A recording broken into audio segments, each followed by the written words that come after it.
दोस्तों, हम पाकिस्तानियों ने आज तक बहुत से अजीबोगरीब वाकयात देखे हैं। हमने चोरों और डाकू को टीपू सुल्तान बनते देखा है, गिराजन को हाजन बनते देखा है, गद्दू को वजीर आजम बनते देखा है, मौलवियों को शैतान और मीनारे पाकिस्तान को जन्नत बनते देखा है। खान साहब ठीक ही कहा करते थे कि हमारे मुल्क के सियासतदान ज्यादा पढ़े लिखे भी नहीं है और न ही ये किसी चीज को समझने की कोशिश करते हैं। खान साहब ने जैसे ही सियासत में कदम रखा तो इस कौम के नौजवानों को शऊर देना शुरू कर दिया, ताकि हमारी आने वाली नस्लों को इस बात का पता चल सके कि माजी में उनके साथ क्या हुआ और फ्यूचर में उनके साथ क्या होने वाला है। खान साहब की ये मुल्क के लिए मोहब्बत ही थी जिसने इस कौम के नौजवानों को शऊर दे दिया। और इस मुल्क की एक बहुत बड़ी फिगर आज इमरान खान को न सिर्फ अपना लीडर मानती है बल्कि उनसे इंतहा दर्जे की मोहब्बत करती है। तारीख में कोई भी ऐसा लीडर नहीं मिलता जिसने इतनी मकबूलियत हासिल की हो। क्रिकेट के टाइम में भी वो लोगों के दिलों पर राज करते थे। शौकत खानम बनाकर भी उन्होंने लोगों के दिल जीत लिए और फिर जब उन्होंने सियासत की तरफ मुंह किया तो उनका सामना ऐसे ऐसे करप्ट लीडरों से हुआ जिन्होंने इस मुल्क की सियासत को नासूर बना रखा था। सिर्फ एक इंसान को गिराने के लिए सियासतदानों ने अपने दीन ईमान बेच दिए। कोई डॉलर्स के एवज बिका तो कोई नंगी वीडियोस लीक होने के डर से। आजकल के हमारे नाम के वजीर आजम जिन्हें 90 दिन में इलेक्शन करवाने के लिए लाया गया था, जनाब वजीर आजम की कुर्सी के मजे लूट रहे हैं। इन्हें अपनी तकरीर झाड़ने का बड़ा शौक है। लम्स यूनिवर्सिटी में निगरान वजीर आजम की लम्स यूनिवर्सिटी स्टूडेंट से भरपूर इज्जत अफजाई और छित्रोल के बाद तमाम वुज़रा ने कॉलेजेस और यूनिवर्सिटी में जाने से इनकार कर दिया। काकड़ साहब लम्स यूनिवर्सिटी पहुंचे थे कि इनकी तकरीर होने से पहले ही एक स्टूडेंट ने न सिर्फ इन्हें नानी याद करवाई बल्कि मासी और ताई भी याद करवा दी। सबसे पहले इस लड़की का सवाल सुने और फिर काकड़ की हवाइयाँ उड़ते देखें।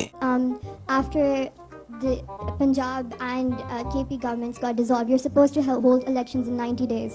Why haven't we held elections yet? क्या इतना बुरा हूँ मैं?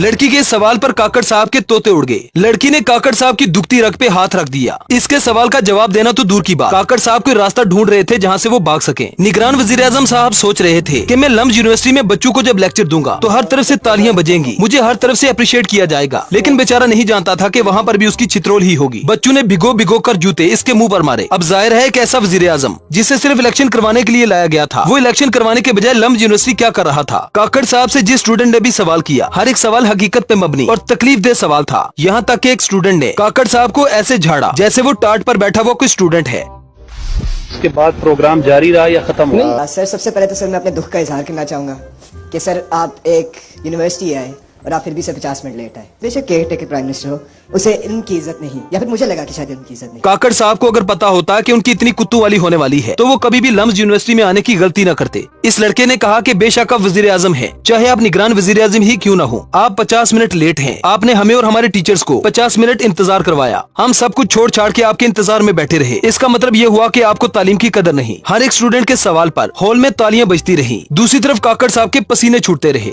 यह है वो बाशऊर कौम जिसके बारे में बार बार अपने हर जलसे में इमरान खान जिक्र किया करते थे। इसलिए तो कहा जाता है कि इमरान खान ने नौजवानों को गुमराह कर दिया है। गुमराह इस तरह से कर दिया है कि अब वो सवाल पूछने लगे हैं, वो इनकी बेगैरतियों को उजागर करने लगे हैं, वो अपना हक मांगने लगे हैं। नौजवानों में इतना शऊर आ गया है कि वो अपने गलत और सही का फैसला कर सकते हैं। अब वो सिर्फ आए बाएं शाएं से मुतासिर नहीं होते। काकड़ साहब ने सोचा था कि ये कोई पटवारियों की जलसी होगी जहाँ पर हर तरफ पटवारी बैठे होंगे जो सिर्फ खोता बिरयानी खाने आए होंगे। मैं जो भी लेक्चर दूंगा वो बड़े आराम से सुन लेंगे क्योंकि उनका टारगेट तो बिरयानी होगी। लेकिन बेचारे को नहीं पता था कि लम्स यूनिवर्सिटी के हॉल में एक बाशऊर कौम बैठी है। वापसी पर जाते हुए काकड़ साहब ने जरूर ये हर किसी को बताया होगा कि भाई किसी भी यूनिवर्सिटी में न जाना। आजकल के स्टूडेंट बहुत जलील करते हैं। अरे बड़े खतरनाक लोग हैं। लम्स के स्टूडेंट्स ने काकड़ साहब का कड़ाका निकाल दिया। निगरान वजीर आजम साहब बार बार पानी पीते हुए नजर आए। इमरान खान ने कहा था कि ये मुल्क उसी वक्त तरक्की करेगा जब अवाम में शऊर आएगा। वो वक्त और था जब नवाज शरीफ और जरदारी चंद पैसे फेंक कर लोगों को अपना गुलाम बना लिया करते थे और फिर सालों सालों तक हुकूमत करते थे। एक जाता था तो दूसरे का नंबर आ जाता था, दूसरा जाता तो तीसरे का नंबर आ जाता। मतलब इसी तरह से इन करप्ट सियासतदानों ने हमारे मुल्क का बेड़ा गर्क कर दिया है। सवाल जवाब के इस सेशन को देखकर सवाल ही पैदा नहीं होता कि इस तरह की यूथ को कोई भी एरा गैरा नथु खरा लॉलीपॉप दे दे। इमरान खान हकीकत में एक नई नस्ल तैयार कर चुका है। अब न तो उसे कैंपेन की जरूरत है और न ही किसी जलसा करने की। उसने एक ऐसी पढ़ी लिखी नस्ल तैयार कर दी है जो सच और झूठ का फर्क जानती है। काकड़ साहब के सवाल जवाब का ये सेशन वजीर आजम साहब को हमेशा याद रहेगा और वो जूते भी जो स्टूडेंट्स ने भिगो भिगो कर मारे। काकड़ साहब ने कहा कि मैं गिल्टी फील करता हूँ कि मैं इस मुआशरे का हिस्सा हूँ क्योंकि लोग ना तो बहन को छोड़ते हैं, ना ही माँ को, ना ही बीवी को। मैं क्या करूँ, जाऊँ तो जाऊँ कहाँ। काकड़ साहब ने कहा कि ट्विटर पर जो गालियाँ देखता हूँ, नफरत देखता हूँ तो मुझे शर्म आती है कि मैं भी इस कौम का हिस्सा हूँ। तो जनाब काकड़ साहब, हमें भी शर्म आती है जब हमारे बुजुर्गों को नंगा किया जाता है, उन पे तशद्दुद किया जाता है, लेकिन हमारे निगरान वजीर आजम साहब खामोश रहते हैं। हमें भी शर्म आती है जब हमारी बहनों को बिना कसूर जेलों में बंद कर दिया जाता है। हमारी पाकिस्तानी बहनों को रेप की धमकी दी जाती है, लेकिन हमारे वजीर आजम साहब खामोश रहते हैं। मतलब साडा कुत्ता कुत्ता ते तुहाडा कुत्ता टोमी। जब हकीकत का सामना करना पड़े तो इन्हें शर्म आ जाती जाती है। इंसान जैसा करता है वैसा ही भरता है। वज़ीर-ए-आज़म की कुर्सी हमेशा के लिए नहीं होती, ये आज है कल चली जाएगी, लेकिन कौम आपको कभी माफ नहीं करेगी। पाकिस्तानियों की किस्मत तो अजल से ही खराब है। दुनिया चांद पर पहुंच गई है। आईफोन 15 प्रो मैक्स का दौर है और हमारे ऊपर कभी लंदन से नोकिया 3310 तो कभी मोटरोला लाकर मुसल्लत कर दिया जाता है। हमारे निगरान वज़ीर-ए-आज़म साहब अंग्रेजी बोलकर खुद को बड़ा ही पढ़ा लिखा और मम्मी डैडी बनाकर पेश कर रहे हैं, लेकिन अवाम समझ चुकी है कि ये भी पिछलू जैसा ही है। काकड़ साहब की मर्जी है कि वो केकड़े की तरह हमेशा के लिए कुर्सी से चिमट कर बैठ जाएं और इलेक्शन अगले जन्म में हो। लेकिन जो कुछ लम्स यूनिवर्सिटी के स्टूडेंट्स ने जनाब इज्जत माब काकड़ साहब के साथ किया, उसे देखकर एक बात तो समझ आ गई कि अवाम को अब किसी और ट्यूशन की जरूरत नहीं। इन बाशऊर स्टूडेंट्स को देखकर दिल को सुकून हुआ। Thanks for watching. सारे लोग मई की मजम्मत करते हैं, लेकिन